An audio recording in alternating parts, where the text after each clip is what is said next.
Tahimik na nakatanaw si Serena sa maliit na bintana ng condominium unit habang pinagmamasdan ang mapahagal na paggalaw ng mga sasakyan sa ibaba.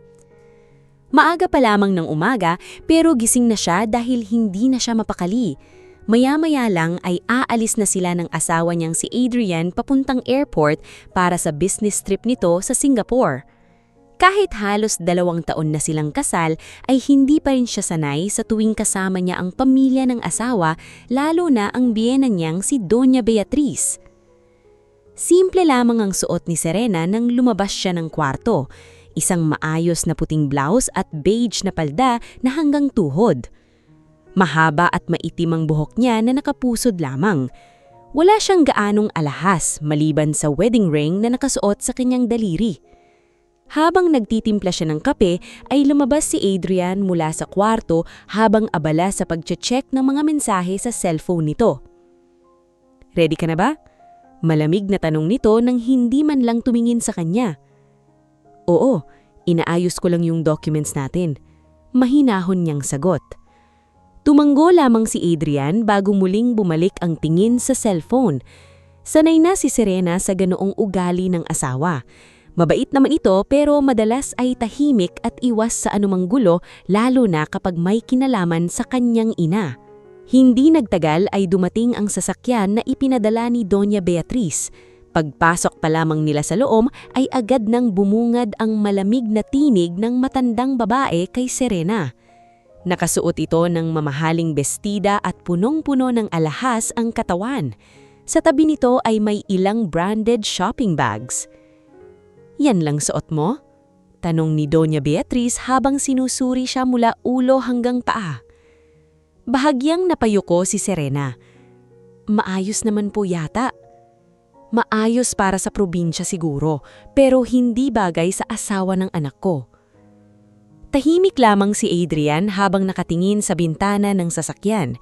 Ramdam ni Serena ang pagbigat ng dibdib niya pero pinili niyang huwag magsalita. Sanay na siya sa ganitong klase ng pagtrato. Mula nang ipakilala siya ni Adrian sa pamilya nito ay hindi na siya tinigilan ni Doña Beatriz sa pangmamaliit. Para rito, isa lamang siyang simpleng babae na hindi nababagay sa marangyang mundo ng mga Valencia. Lumaki si Serena sa isang tahimik na bayan sa Batangas. Hindi marangya ang buhay nila pero maayos at payapa. Bata pa lamang siya ay tinuruan na siya ng kanyang ina na maging simple at mabait sa kapwa. Kahit noong magkakilala sila ni Adrian sa isang charity event sa Manila ay hindi niya kinailanman ipinakita kung sino talaga ang pamilya niya. Mas gusto niyang mamuhay ng normal at makilala dahil sa sarili niyang pagkatao. Pagdating nila sa airport ay mas lalo niyang naramdaman ang distansya niya sa pamilya ng asawa. Abala si Doña Beatriz sa pakikipag-usap sa ilang kilalang negosyante habang si Adrian naman ay sunod-sunod ang tawag sa cellphone. Naiwan si Serena na tahimik na nakaupo sa isang gilid ng VIP lounge. Makalipas ang ilang minuto ay may lumapit na waitress at nag-abot ng kape kay Serena. Maingat niya iyong tinanggap, ngunit aksidenteng natapunan ng konting kape ang mesa nang may makabangga isang lalaki sa likuran niya. "Pasensya na po," agad na sabi ni Serena habang pinupunasan ang natapong kape. Ngunit bago pa man siya makapagsalita muli, ay malakas na buntong hininga si Doña Beatriz. "Diyos ko naman, Serena, nasa disenteng lugar tayo. Hindi ka ba marunong kumilos ng maayos?" Napatingin ng ilang tao sa paligid nila. Namula ang mukha ni Serena habang pilit niyang inaayos ang mesa. "Aksidente lang naman po." "Yan ang problema sa mga katulad mo," matalim na sagot ni Doña Beatriz. "Kahit anong bihis mo, hindi mo matatago kung saan ka talaga nanggaling." Tahimik pa rin nakaupo si Adrian. Hindi man lang nito magawang tumingin sa asawa habang pinapahiya ito ng sariling ina. Unti-unting kumirok ang dibdib ni Serena habang pilit niyang pinipigilan ang pagluha. Tumayo si Doña Beatriz at saka malakas na nagsalita na tila gustong marinig ng lahat ng tao sa lounge. "Hindi ka bagay dito. Hindi ka bagay sa pamilya namin." Tuluyang natahimik ang paligid. Halos lahat ng tao ay napatingin sa kanila. pakiramdam ay unti-unting nawawala ang lakas ng katawan ni Serena habang nakatitig lamang siya sa asawa. Umaasa siyang may sasabihin si Adrian, kahit isang salita lamang, kahit simpleng pagtatanggol. Pero wala. Nanatili lamang itong tahimik habang nakayuko. At yun ang pinakamasakit para kay Serena. Maya-maya ay muling nagsalita si Doña Beatriz habang galit na nakatingin sa kanya. Hindi ko alam kung paano mo napaikot ang anak ko, pero tandaan mo ito, hindi ka kailanman magiging ka-level namin. Bahagyang nanginig ang kamay ni Serena, ngunit pilit niyang manatiling kalmado. Ayaw niyang gumawa ng esena kahit gustong-gusto na niyang umalis. Ngunit bago pa siya tuluyang mawalan ng lakas, ay biglang nag-iba ang atensyon ng mga tao sa paligid. Sunod-sunod na may pumasok na mga lalaki na kanakaitim na Amerikana sa VIP lounge. Halatang mga bodyguard ang mga ito.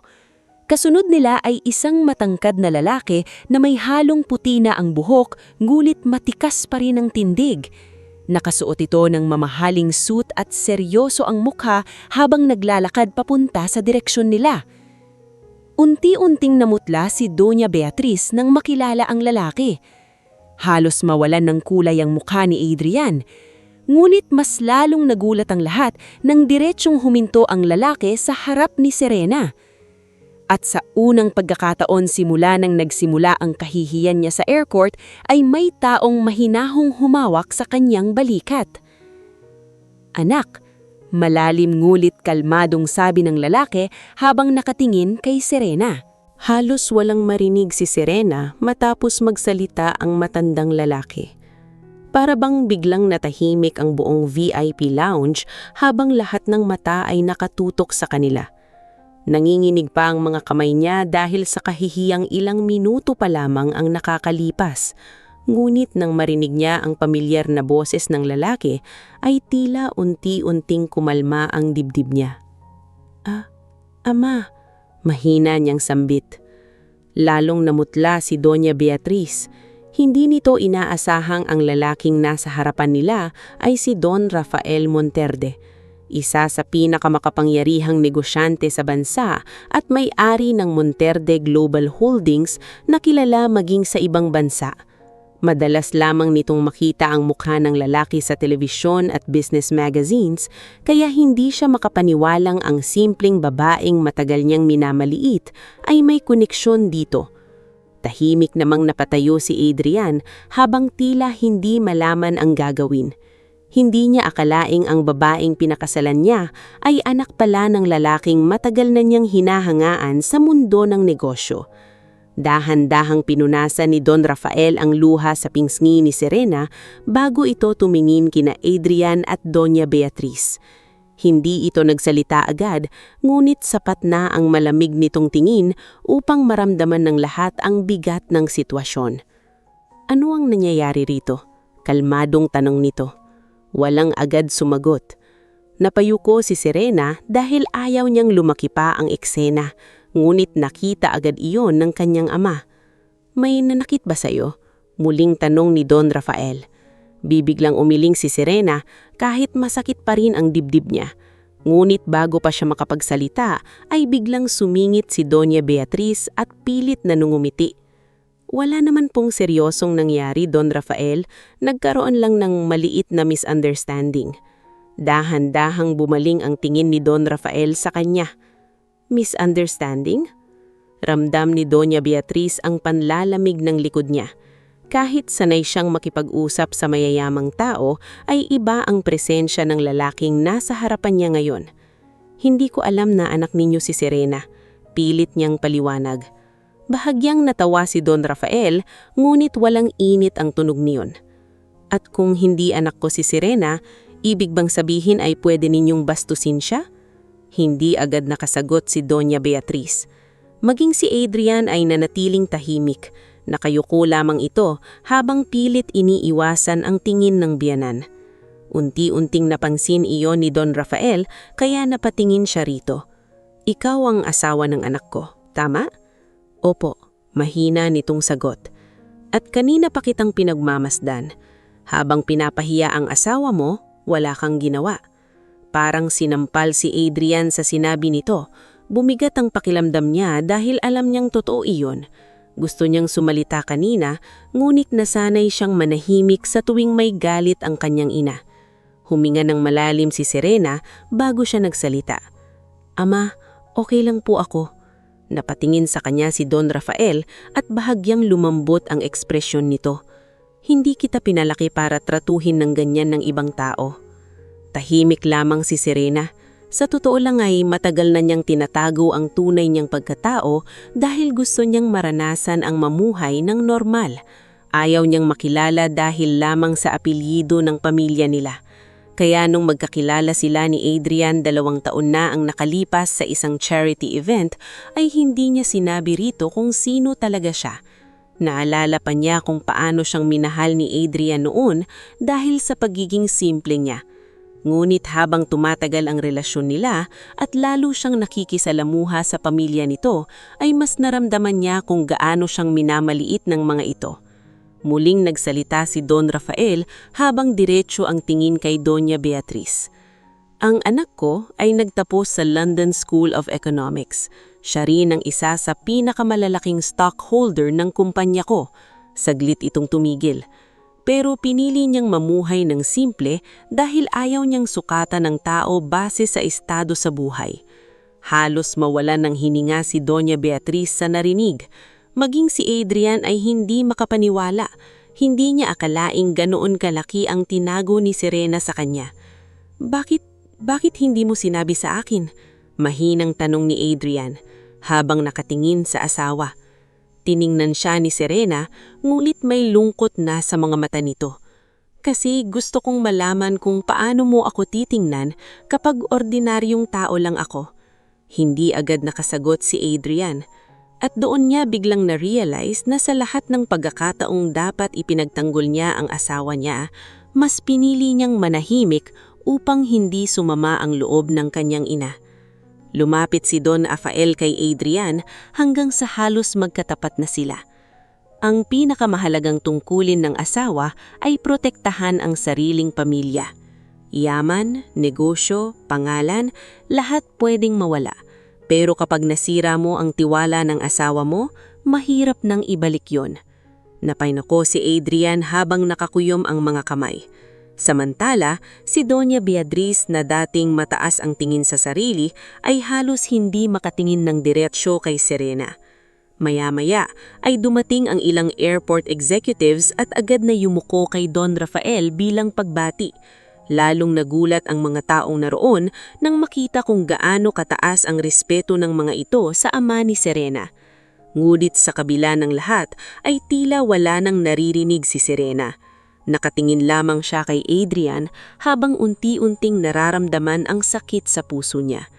Hindi dahil pinahiya siya ni Doña Beatriz, kung hindi dahil sa mga sandaling kailangan niya ang asawa niya, pinili nitong manahimik. Pagkatapos ng nangyari sa airport, ay tila naging mas mabigat ang katahimikan sa pagitan ni Serena at Adrian. Kahit natuloy pa rin ang biyahe nila papuntang Singapore, ay halos wala nang nag-uusap sa kanilang dalawa, malibang sa mga kinakailangang pag-usapan tungkol sa schedule ng meeting. Madalas ay tahimik lamang si Serena habang nakatanaw sa bintana ng hotel room nila tuwing gabi, habang si Adrian naman ay halatang gustong magsalita, ngunit hindi malaman kung paano sisimulan. Samantala, mabilis namang kumalat online ang video ng eskandalo sa airport. May isang netizen na nakapag-upload ng eksena kung saan malinaw na maririnig ang pagsigaw ni Doña Veronica kay Serena at ang pagdating ni Don Rafael. Sa loob lamang ng isang araw ay milyong-milyon na ang nakapanood nito. Maraming tao ang galit sa ginawang pangmamaliit kay Serena habang marami rin ang humanga sa pagiging kalmada nito sa kabila ng kahiyaan. Pagbalik nila sa Pilipinas ay mas lalong naging sentro ng usapan ang pamilya ni Adrian. Ilang reporters pa na ang nag-aabang sa labas ng kumpanya ng mga Valencia para makakuha ng statement, ngunit pinili nilang manahimik tungkol sa issue. Sa unang pagkakataon matapos ang mahabang panahon ay biglang naging mabait si Doña Veronica kay Serena. Pagdating pa lamang nila sa mansion ay agad nitong sinalubong ang manugang na may pilit na ngiti. "Serena, ipinaghanda kita ng paborito mong tsaa," sabi nito habang maingat na inilalapag ang tasa sa mesa. Napatingin lamang si Serena rito bago marahang ngumiti. "Salamat po." Ngunit ramdam niya na hindi iyong totoo. Kilala niya ang biyenan. Hindi biglang nagbabago ang isang taong matagal kang minamaliit dahil lamang sa nalaman nitong mayaman ka pala. Habang tahimik na umiinom ng tsaa si Serena, ay hindi niya maiwasang mapansin ang kakaibang kilos ng mga kasambahay sa mansion. Dati ay tila baliwala lamang siya sa mga ito dahil sumusunod lamang sila sa ugali ni Doña Veronica.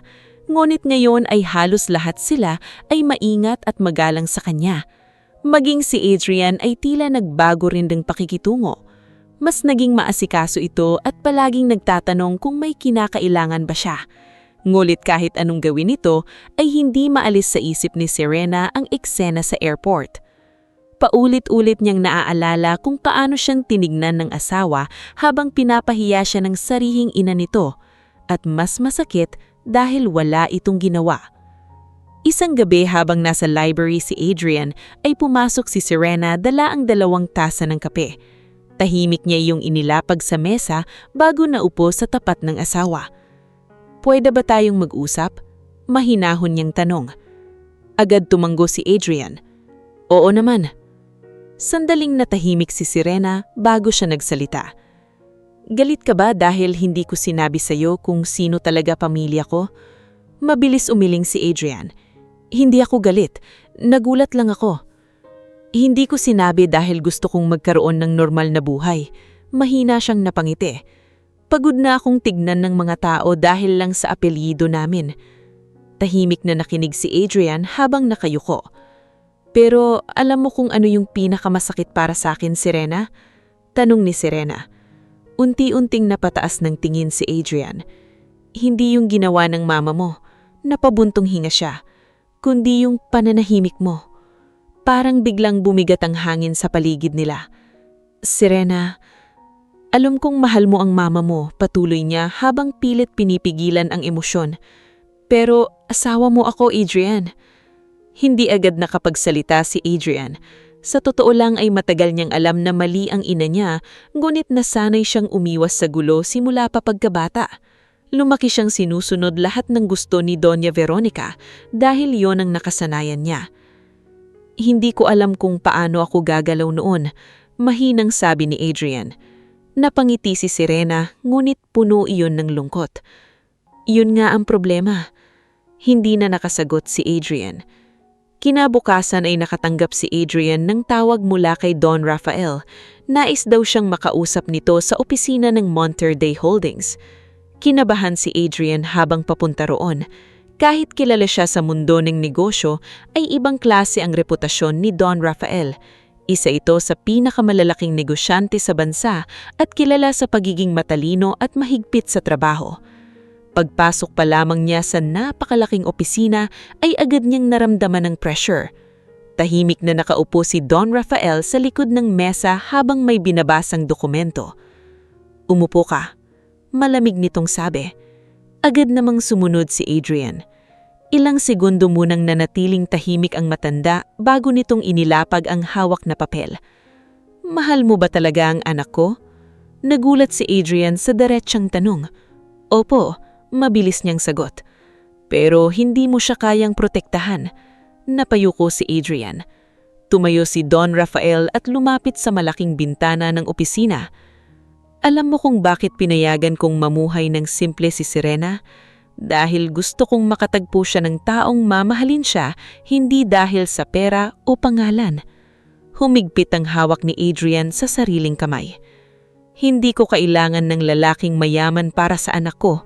Ang kailangan niya ay lalaking kayang manindigan para sa kanya."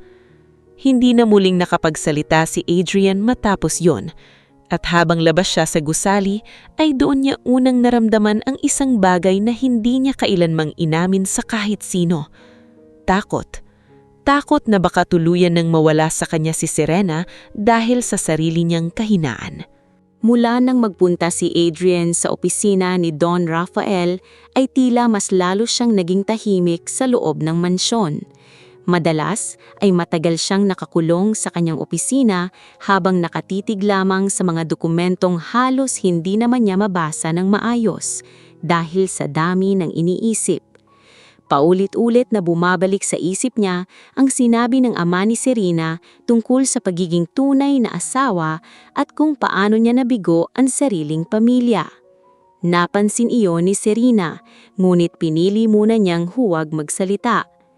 Sa mga nakalipas na araw ay mas naging abala rin siya sa pagtulong sa ilang projects ng Monterde Holdings na ipinagkatiwala sa kanya ng ama.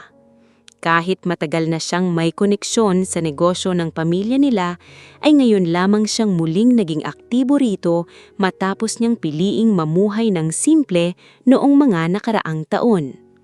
Isang gabi, habang nasa dining area silang mag-asawa, ay kapansin-pansing mabigat ang katahimikan sa pagitan nila. Taning tunog lamang ng kubyertos ang maririnig habang tahimik silang kumakain. May meeting pala bukas si Mama kasama yung ilang investors, biglang sabi ni Adrian nang hindi tumitingin kay Serena. Tumanggo lamang si Serena. Narinig ko nga kay Tita Lorna. Muling natahimik ang dalawa. Makalipas ang ilang segundo ay tila may gustong sabihin si Adrian, ngulit bigla na lamang silang naputol nang marinig ang boses ni Doña Veroncia mula sa sala. Adrian, punta ka rito sandali. Bahagyang napuntong hininga si Adrian bago tumayo. Babalik ako. Tahimik namang naiwan si Serena sa dining area habang pinagmamasdan ang kalahating baso ng tubig sa harapan niya. Ngunit hindi niya namalayang bahagyang bukas pala ang pintuan papunta sa sala, kung saan malinaw niyang maririnig ang usapan ng mag-ina.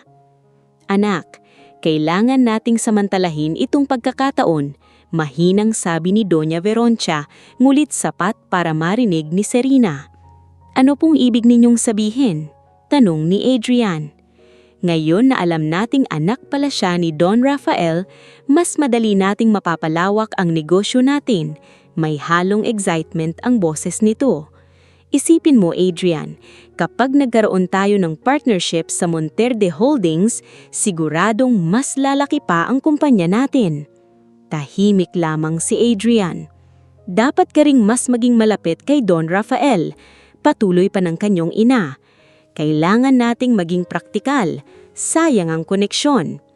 Unti-unting nanlamig ang pakiramdam ni Serena habang nakatayo sa likod ng pintuan. Hindi niya inaasahan ganoon pala ang laman ng isip ng biyenani niya matapos ang lahat. Ma, mahina ulit halatang alanganing sabi ni Adrian. Ano? Totoo naman, bahagyang natawa si Doña Veroncia. Noong akala kong simpleng probinsyana lang siya, syempre tutol ako, pero iba na ang sitwasyon. Parang may mabigat na bagay na tumama sa dibdib ni Serena. Tahimik siyang napapikit habang pilit inaayos ang paghinga niya. Hindi naman siguro tama na ganunin natin si Serena, muli pang sabi ni Adrian, ngunit mahina ang boses nito. Agad namang sumagot ang kanyang ina. Adrian, huwag kang maging emosyonal.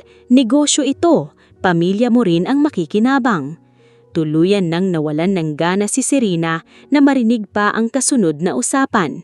Dahan-dahan siyang umakyat sa ikalawang palapag habang mabigat ang bawat hakbang niya. Pagpasok niya sa kwarto ay agad siyang napaupo sa gilid ng kama. Ngayon niya mas lalong naramdaman na parang hindi siya tunay na tinanggap ng pamilya ni Adrian bilang tao. Pakiramdam niya ay isa lamang siyang susi para mas mapalawak ang negosyo ng ito. Makalipas ang ilang minuto ay bumalik si Adrian sa kwarto. Agad nitong napansin ang seryosong mukha ng asawa. Ayos ka ba? Tanong nito. Dahan-dahang tuningin si Serena sa kanya.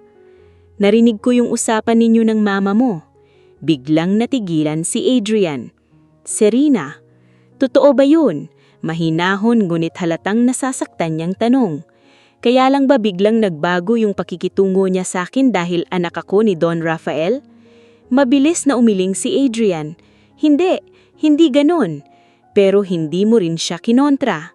Napayuko si Adrian dahil alam niyang tama ang kanyang asawa. Tumayo si Serena habang pilit pinipigilan ang emosyon. Pagod niya ako, Adrian. Mahina ngunit direkta na sabi ni Serena habang nakatingin sa kanya. Lumapit si Adrian ngunit bahagyang umatras si Serena. At sa simpleng pag-atras na iyon ay tila doon unang naramdaman ni Adrian ang tunay na distansyang nabuo sa pagitan nilang mag-asawa. Hindi na ito simpleng tampuhan. Unti-unti nang nawawala na ang tiwala ni Serena sa kanya. Kinabukasan ay maagang nagising si Serena kahit halos hindi siya nakatulog buong gabi. Tahimik lamang siyang nakaupo sa gilid ng kama habang pinagmamasdan si Adrian na mahimbing pa ang tulog.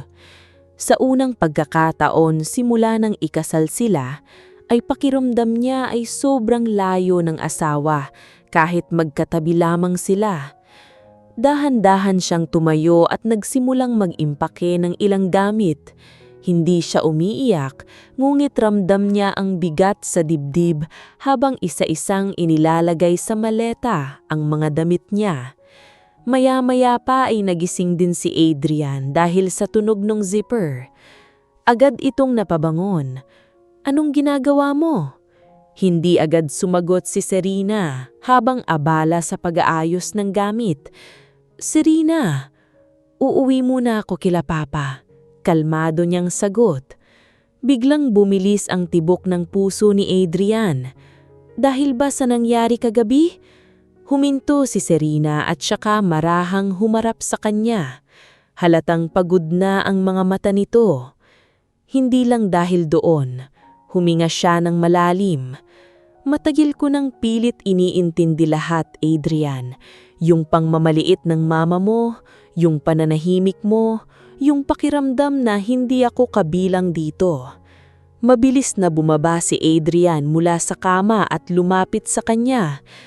"Aayusin ko," agad nitong sabi. "Kakausapin ko si Mama." Ngunit mahina lamang na napailing si Serena. "Hindi mo pa rin naiintindihan." May lungkot sa boses niya. "Hindi ko kailangan ng pangakong kakausapin mo siya.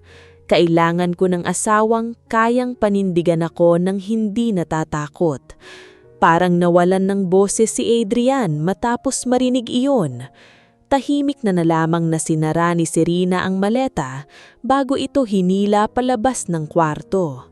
Wala nang nagawa si Adrian kundi sundan lamang siya ng tingin habang bumibigat ang pakiramdam niya sa bawat hakban ng asawa.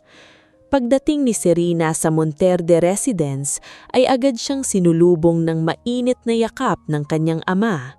Kahit hindi ito masalitang tao, ay ramdam niya ang pag-aalala nito.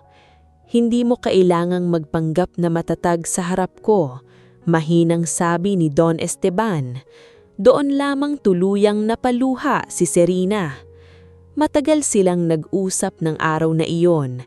Hindi siya pinilit ng ama na bumalik agad kay Adrian.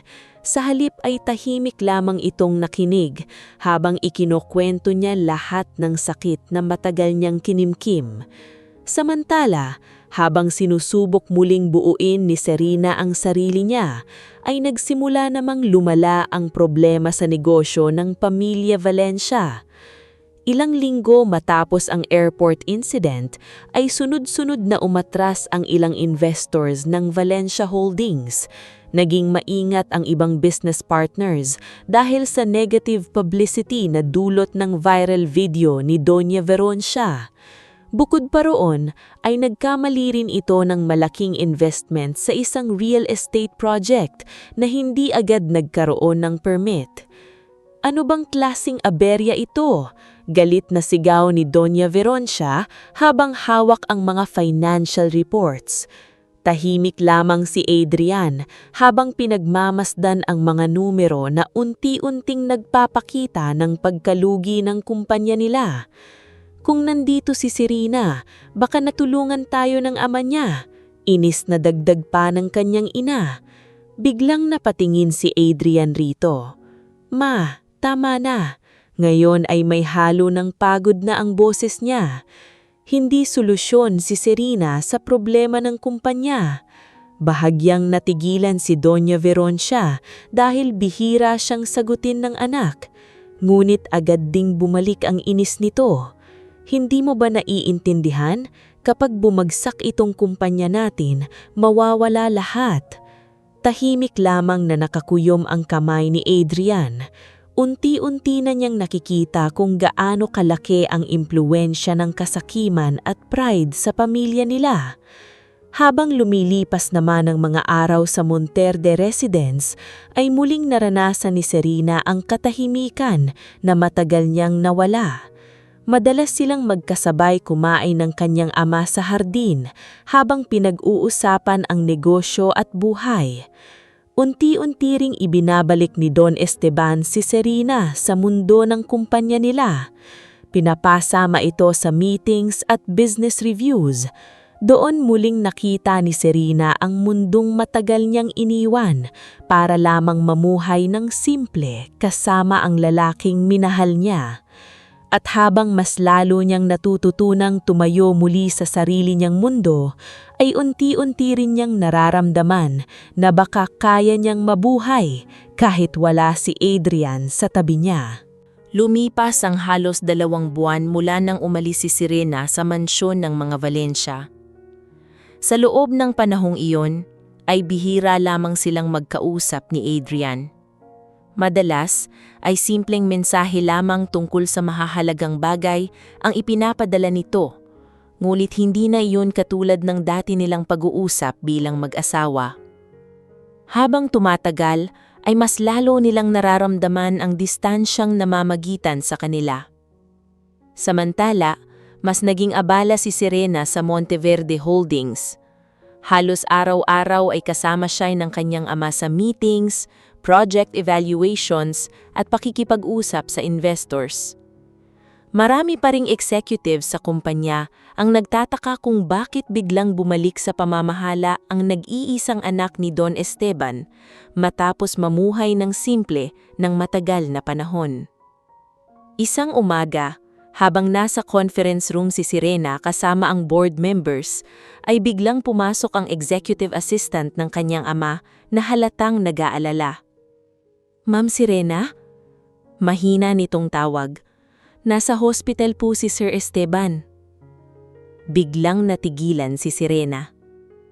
Agad siyang tumayo habang bumibigat ang dibdib niya. Wala na siyang ibang narinig pa habang mabilis na lumalabas ng conference room at dumiretso sa hospital. Pagdating niya roon ay nadatanyan niyang nakaupo sa labas ng VIP room ang personal doctor ng kanyang ama. Halatang seryoso ang mukha nito. "Ano pong nangyari?" Mabilis niyang tanong. "Na-stress si Sir Esteban nitong mga nakaraang linggo," paliwanag ng doktor. "Tumaas bigla ang blood pressure niya kaya kinailangan muna naming i-confine." Napapikit si Serena habang pilit kumalma. Maya-maya ay pinayagan siyang pumasok sa kwarto. Nadatanyan niyang ang kanyang ama na nakahiga ngunit gising na. Kahit mahina ang katawan nito, ay ngumiti pa rin ito nang makita siya. "Parang masyado kang natakot." Mahina nitong biro. "Ako pa po talaga?" Halos maiyak niyang sagot habang lumalapit sa kama. "Hindi niyo man lang sinabi na masama na pakiramdam ninyo."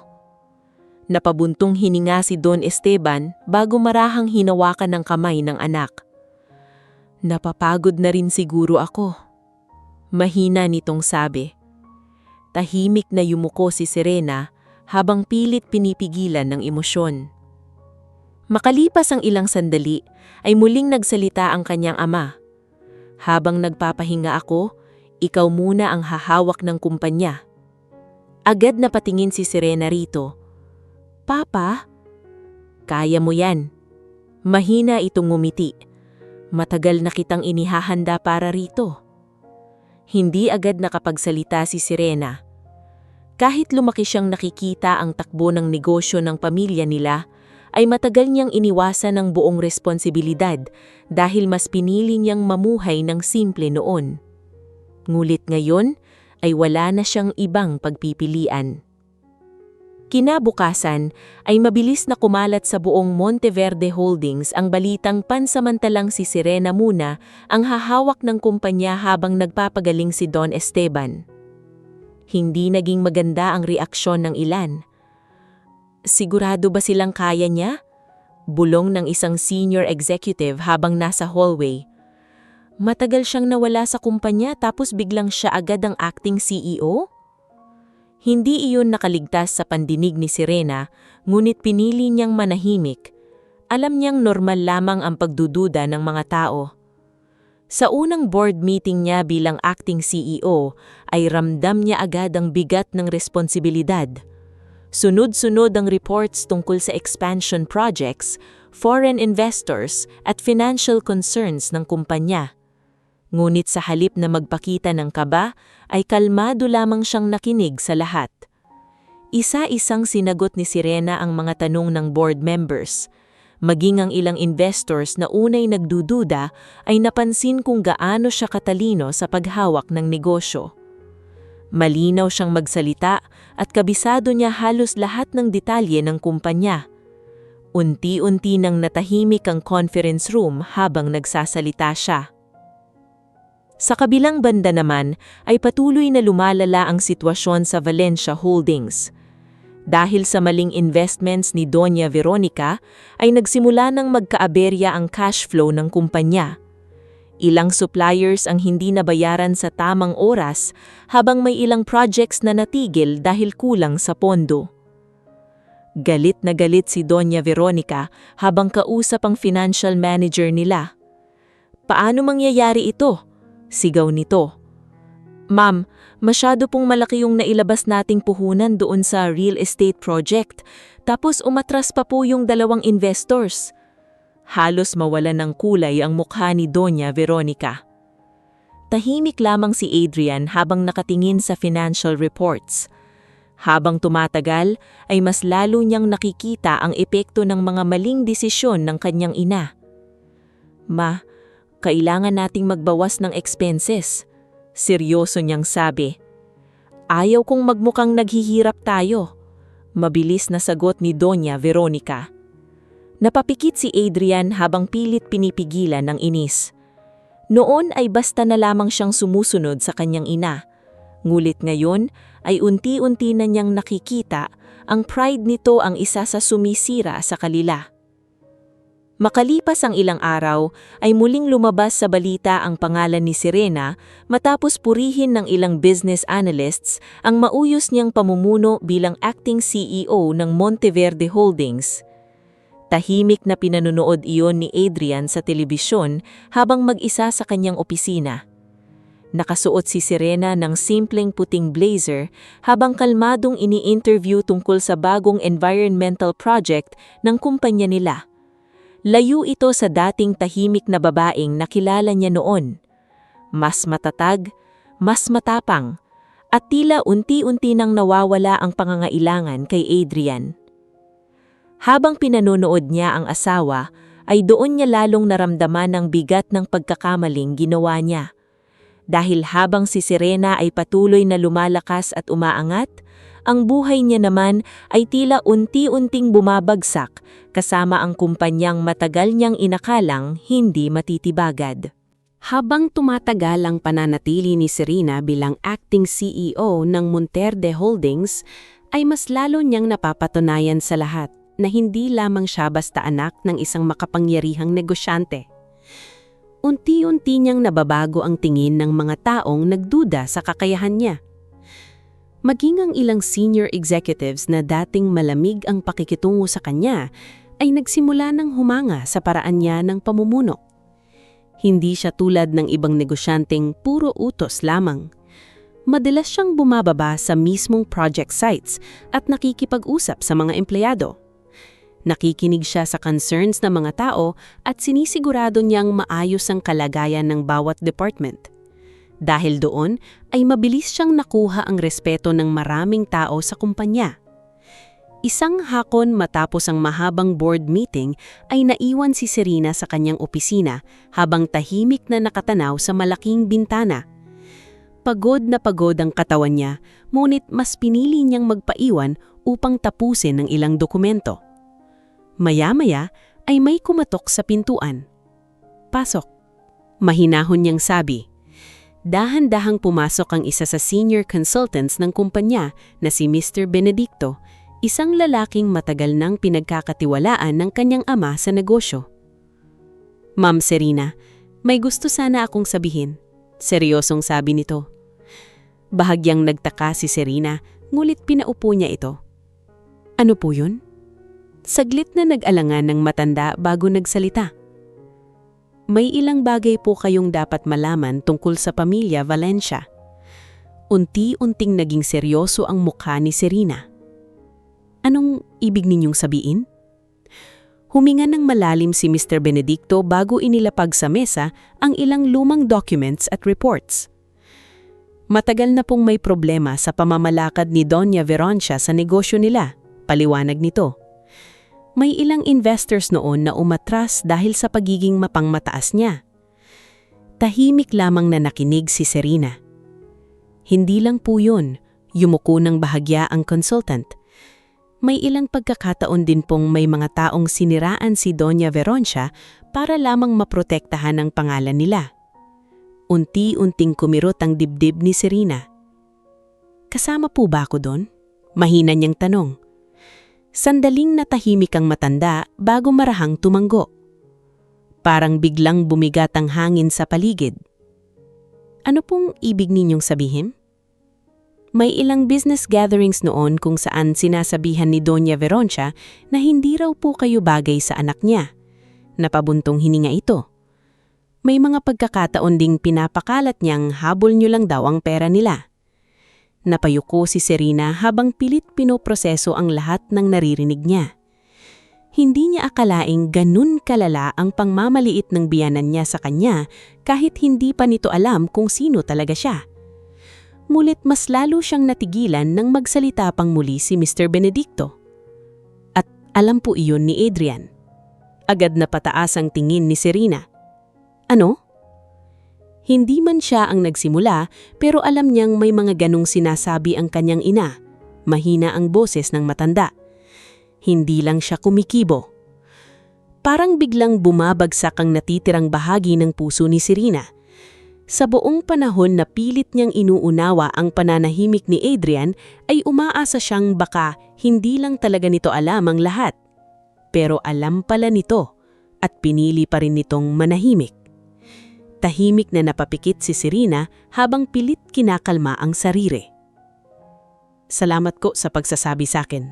Mahina niyang sabi. Pagkaalis ni Mr. Benedicto ay matagal na nanatiling nakaupo si Serena habang nakatitig lamang sa mga dokumento na nasa harapan niya. Hindi niya namalayan na tumutulo na pala ang luha niya.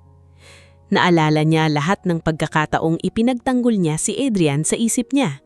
Yung bawat beses na sinasabing mabait naman ito, na baka natatakot lang ito, na baka nahihirapan lang pumagitna. Pero ngayong alam niyang matagal na palang alam ni Adrian ang lahat, tila may bahagi sa kanya na tuluyang nawalan ng pag-asa.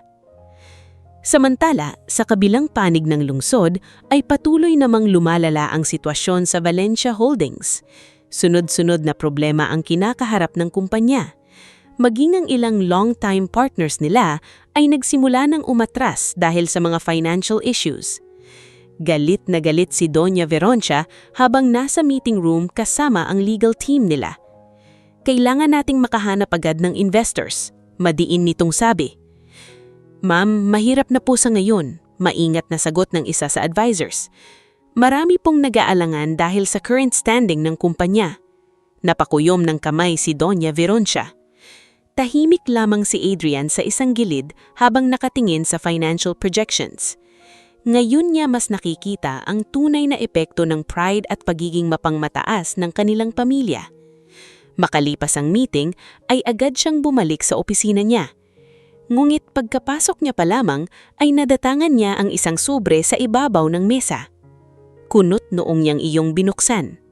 Agad bumigat ang mukha niya nang mabasa ang laman.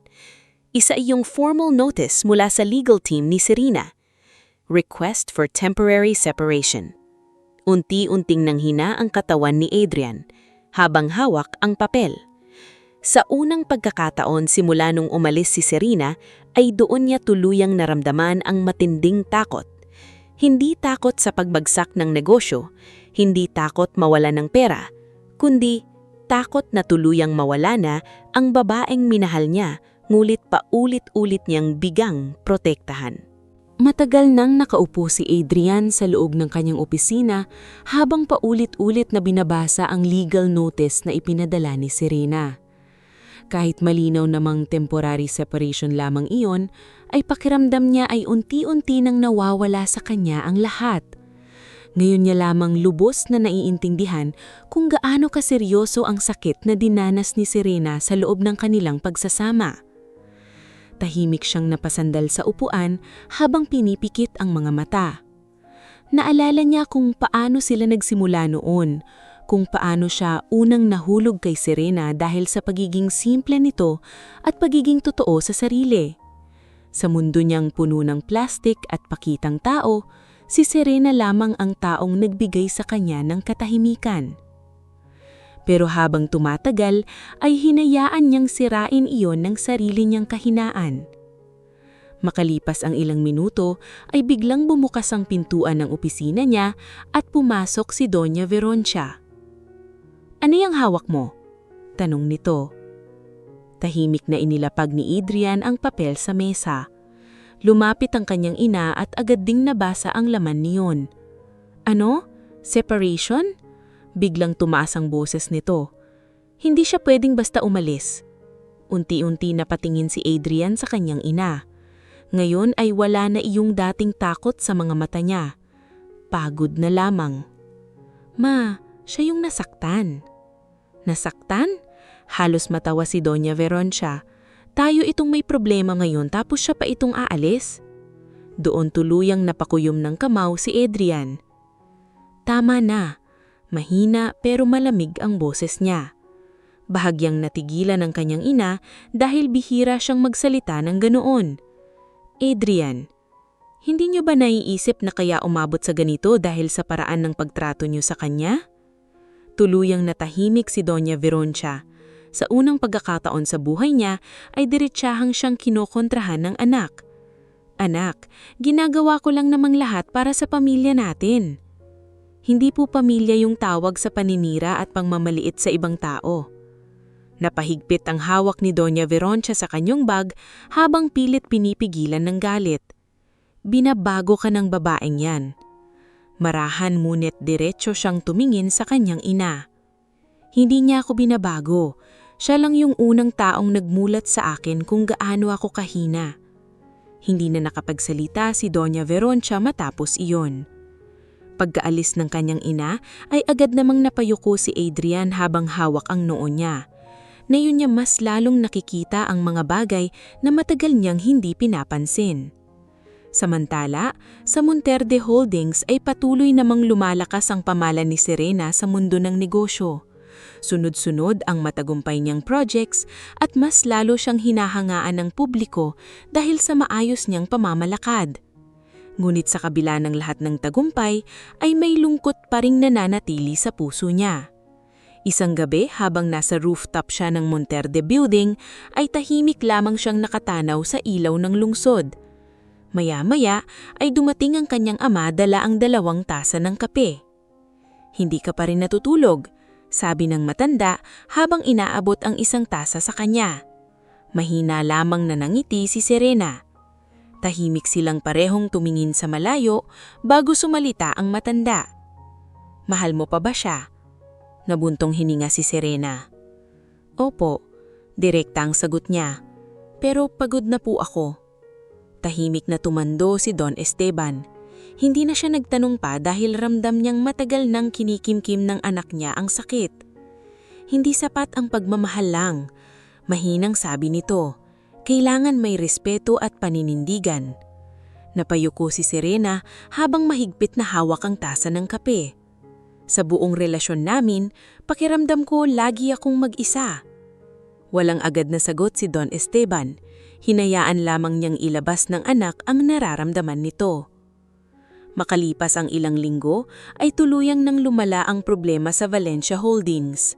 Dahil sa lumalaking utang, ay napilitan silang ibenta ang ilan nilang properties, kabilang ang isang resort at 2 commercial buildings. Halos hindi matanggap ni Doña Veroncia ang nangyayari.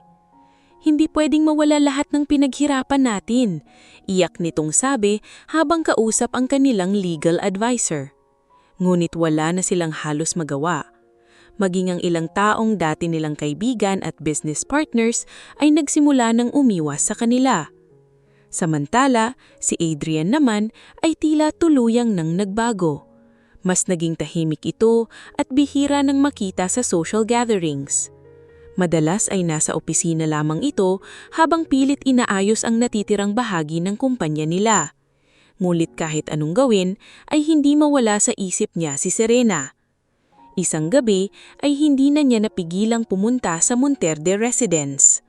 Pagkabukas ng gate ay agad siyang sinalubong ng mga guard, gulit pinapasok din matapos kumpirmahin ni Serena. Tahimik siyang naghintay sa garden hanggang sa makita niyang papalapit si Serena na nakasuot lamang ng simpleng puting damit. Mas lalo itong naging elegante at matatag sa paningin niya, ngulit bakas pa rin ang pagod sa mga mata niya. "Bakit ka nandito?" Kalmadong tanong ni Serena. Hindi agad nakasagot si Adrian. Matagal niya itong tinitiglan bago siya huminga ng malalim. "Gusto kong humingi ng tawad." Tahimik lamang si Serena habang hinihintay niyang sasabihin. "Ngayon ko lang na-realize kung gaano ka paulit-ulit na iniwan mag-isa." Bahagyang nanginginig ang boses ni Adrian. Ngulit kahit naririnig ni Serena ang sincerity sa boses nito, ay nananatili pa ring mabigat ang puso niya. Dahil minsan, kahit mahal mo pa ang isang tao, darating ka rin sa puntong mapapagod kang umasa na balang araw ay magbabago siya. Matapos ang pagpunta ni Adrian sa Monterde residence, ay mas lalo lamang naging malinaw kay Serena ang nararamdaman niya.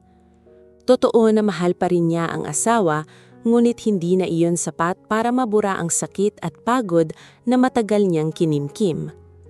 Kaya matapos ang maikling pag-uusap nila sa garden, ay mas pinili niyang ilagay muna ang buong atensyon sa sarili at sa mga responsibilidad na hawak niya. Habang lumilipas ang mga buwan, ay tuluyan nang bumalik si Don Esteban sa pamamahala ng kumpanya. Ngunit hindi na nawala kay Serena ang malaking papel sa Monterde Holdings. Dahil sa husay niyang mamuno bilang acting CEO, ay mas lalo siyang hinangaan ng board members at investors. Marami na ring business magazines ang naglalabas ng articles tungkol sa kanya bilang isa sa mga pinakabatang influential women sa industriya. Ngunit sa kabila ng tagumpay, ay mas pinili ni Serena na ituon ang oras niya sa isang bagay na mas malapit sa puso niya. Isang araw ay ipinatawag niya ang buong executive team para sa isang espesyal na meeting. "May bago po tayong proyekto," kalmadong sabi niya habang nasa harap ng conference room. "Maglulunsad tayo ng foundation para sa mga babaeng nakaranas ng emotional abuse, discrimination at pangmamaliit." Tahimik na nakinig ang lahat habang upinapakita niya ang proposal. Maraming babae ang natatakot magsimula ulit dahil pakiramdam nila wala silang halaga matapos silang maliitin ng ibang tao. Bahagyang humina ang boses niya, ngunit nanatiling matatag. "Gusto kong magkaroon sila ng lugar kung saan pwede silang magsimulang muli." Naging positibo ang reaksyon ng board members. Mabilis na inaprobahan ang proyekto at agad nagsimula ang foundation na pinangalanang Serena Hope Initiative. Hindi nagtagal ay naging laman muli ng balita si Serena matapos niyang personal na bisitahin ang ilang women's shelters at livelihood centers. Mas lalo siyang minahal ng publiko dahil sa pagiging totoo at simple niya sa kabila ng yaman at impluwensya. Sa bawat event na dinadaluhan niya, ay marami siyang nakikilalang mga babae na halos pareho ng pinagdaanan niya. May mga iniwan ng asawa matapos maliitin. May mga nawalan ng kumpiyansa sa sarili dahil sa pang-aabuso ng pamilya. at may mga natutong manahimik dahil pakiramdam nila ay wala silang kakampi. At sa tuwing naririnig ni Serena ang mga kwento ng mga ito, ay mas lalo niyang naiintindihan kung bakit kailangan niyang maging matatag. Samantala, sa kabilang panig ng lungsod ay tila tuluyan ng nagbago ang buhay ng pamilya Valencia. Dahil sa tuloy-tuloy na pagkalugi, ay halos kalahati na ng dating assets nila ang naibenta. Hindi na rin sila madalas makita sa mga elite gatherings kung saan dating sentro ng atensyon si Doña Veroncia. Unti-unti ring nawala ang mga taong dati ay nakapaligid sa kanya. Isang hapon, habang nasa loob ng dating engrandeng sala si Doña Veroncia, ay tahimik lamang nitong pinagmamasdan ang bakanteng espasyo kung saan dating nakalagay ang mamahaling piano na naibenta na nila. Maya-maya ay pumasok si Adrian dala ng ilang papeles. Kailangan na rin nating ibenta yung vacation house sa Tagaytay, mahinang nitong sabi. Parang biglang nanghina si Doña Veroncia habang napapikit. Hindi ko akalain aabot tayo sa ganito. Tahimik lamang si Adrian. Noon ay baka agad niya itong kinumfort, ngunit ngayon ay tila pagod na rin siya sa lahat ng nangyari. Alam mo ba kung ano yung pinakamahirap? Mahinang tanong ni Doña Veroncia habang nakatitig sa kawalan. Ngunit hindi sumagot si Adrian. Dahil sa isip niya ay matagal nang may mas mahalagang nawala sa kanila, at iyon ay si Serena. Samantala, patuloy namang lumalawak ang foundation ni Serena. Hindi lamang livelihood programs ang naitulong nito, kundi maging counseling at legal assistance para sa mga babaeng nangangailangan. Minsan pa'y personal siyang nakikipag-usap sa mga lumalapit sa kanya. Isang gabi matapos isang outreach event ay may lumapit sa kanya isang matandang babae habang naninilid ang luha.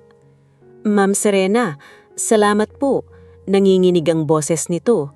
"Dahil sa foundation nyo, nakapagsimula ulit yung anak kong iniwan ng asawa."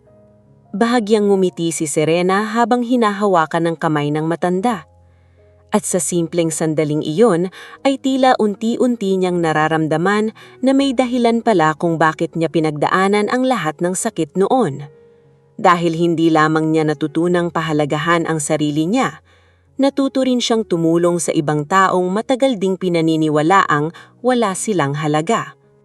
Habang pauwi naman si Adrian isang gabi mula sa opisina, ay napadaan siya sa isang malaking billboard sa EDSA kung saan makikita ang larawan ni Serena bilang guest speaker sa isang Women Empowerment Summit. Tahimik siyang napahatol habang pinagmamasdan niyon. Nakasuot si Serena ng simpleng puting blazer at may mahanhong ngiti sa larawan, ngunit bakas doon ang lakas at kumpiyansa na dati ay hindi niya napansin. At habang nakatingin siya rito, ay doon niya lubos na naintindihan ang isang bagay.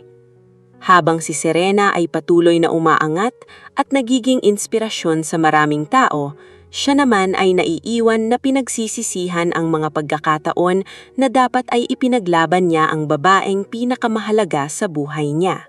Halos isang taon na ang lumipas mula nang tuluyang maghiwalay ng tirahan sina Serena at Adrian. Sa loob ng panahong iyon ay marami nang magbago sa kanilang dalawa. Mas lalo pang lumawak ang Serena Hope Initiative at naging isa na ito sa pinakakilalang foundation para sa women empowerment sa bansa. Samantala, ang Monteverde Holdings ay lalo pang lumakas sa ilalim ng pamamahala ni Don Esteban at Serena. Sa kabilang banda naman ay tuluyan ng nagbago ang pamumuhay ng pamilya Valencia. Hindi man sila tuluyang nalugmok, ay malayo na sila sa marangyang buhay na nakasanayan noon. Marami silang ari-ariang naibenta at kinailangan nilang bawasan ng gastusin para lamang makabangon muli ang kumpanya. Ngunit higit sa lahat, si Adrian mismo ang pinaka-nagbago. Mas naging tahimik ito at simple sa pamumuhay. Hindi na ito madalas makita sa mga social gatherings o business parties. Halos buong oras niya ay ginugugol sa opisina upang unti-unting maitayo muli ang kumpanya nila nang hindi umaasa sa impluwensya ng ibang tao. Maging si Doña Veroncia ay tila nawalan na rin ng dating tapang. Mas naging tahimik ito at bihira nang magsalita tungkol sa estado nila sa buhay. Isang umaga ay nakatanggap si Serena ng imbitasyon bilang pangunahing speaker sa isang malaking charity gala na gaganapin sa Maynila. Isa iyong pagtitipon ng iba't ibang negosyo at organizations na tumutulong sa kababaihan at mga mahihirap na pamilya. Noong una ay balak sana niyang tanggihan dahil sa dami ng trabaho, ngunit kalaunan ay pumayag rin siya matapos kumbinsihin ng kanyang ama. Pagdating ng gabi ng event ay agad naging sentro ng atensyon si Serena nang dumating sa hotel ballroom. Nakasuot siya ng eleganteng dark blue gown, ngunit nanatili pa rin ang simple at mahinahon niyang aura na siyang dahilan kung bakit maraming tao ang humahanga sa kanya. Marami ang lumalapit upang batiin siya at pasalamatan sa mga natutulungan ng foundation niya. Habang abala siya sa pakikipag-usap sa ilang donors, ay bigla niyang napansin ang isang pamilyar na mukha sa di kalayuan, si Adrian. Tahimik itong nakatayo malapit sa gilid ng ballroom habang nakasuot ng simpleng itim na suit. Hindi na ito katulad ng bating Adrian na puno ng kumpiyansa at laging maayos ang postura. Ngayon ay mas kalmado at tila mas magaan na itong tingnan. Napansin din siya ni Adrian, kaya dahan-dahang itong lumapit. "Hi," mahinang bati nito. Bahagyang ngumiti si Serena. "Hi." Sandaling naging tahimik ang dalawa habang rinig ang mahinang tugtog sa paligid. "Congratulations," sabi ni Adrian habang nakatingin sa kanya. "Ang dami mo nang natutulungan." "Salamat." Tahimik muli. Ngulit sa pagkakataong iyon ay hindi na katulad dati ang pakiramdam ni Serena. Wala na iyong matinding sakit o galit, taming katahimikan na lamang. Huminga ng malalim si Adrian bago muling nagsalita. "Pwede ba kitang makausap kahit saglit?" Saglit na tumingin si Serena sa paligid bago marahang tumanggo. Lumabas sila sa terrace ng hotel kung saan mas tahimik at mas malamig ang hangin. Ilang segundo munang walang nagsasalita habang nakatanaw sa ilaw ng siyudad. "Ako yung pinakaunang sumira sa tiwala mo," biglang sabi ni Adrian. Unti-unting napatingin si Serena sa kanya. "Akala ko noon, sapat na yung mahal kita." Mahinang itong napatawa, ngunit puno ng lungkot. "Hindi ko naisip na habang pinipili kong manahimik, unti-unti kitang hinahayaang masaktan." Tahimik lamang na nakinig si Serena. "Ngayon ko lang naintindihan lahat." Namumula na ang mga mata ni Adrian habang nagsasalita. "Hindi pala sapat yung pagiging mabait lang. Kailangan marunong ka ring manindigan para sa taong mahal mo." Napayuko si Serena habang tahimik na hinihintay ang mga susunod nitong sasabihin. "Duwag ako noon." Diretsahang siyang tinignan ni Adrian. "At gusto kong humingi ng tawad dahil hinayaan kong maranasan mo lahat ng yon ng mag-isa." Sa unang pagkakataon matapos ang mahabang panahon ay nakita ni Serena ang tunay na pagsisisi sa mga mata nito. Maya-maya ay biglang bumukas ang pintuan ng terrace at lumabas si Doña Veroncia. Bahagyang natigilan si Serena nang makita ang dating taraya at palaging maayos na babae na ngayon ay tila mas tumanda dahil sa pagod at problema. Dahan-dahang itong lumapit sa kanila bago huminto sa harapan ni Serena. Hindi agad ito nagsalita. Makalapas ang ilang segundo ay biglang tumulo ang luha nito. "Patawarin mo ako," nanginginig nitong sabi. Halos hindi makapaniwala si Serena dahil ngayon niya lamang nakitang umiiyak ng ganon ang biyenan niya. "Napakalaki ng kasalanan ko sa'yo." Tuloy-tuloy na ang paglulaha ni Doña Veroncia. "Masyado akong naging mapagmataas. Akala ko noon pera at estado lang ang mahalaga." Tahimik lamang si Serena habang nakatingin dito. "At ngayon na unti-unting nawala lahat sa amin," pahihikbi nito. "Doon ko lang naintindihan kung gaano akong naging masama." Tahimik na napapikit si Adrian habang naririnig ang pag-amin ng kanyang ina.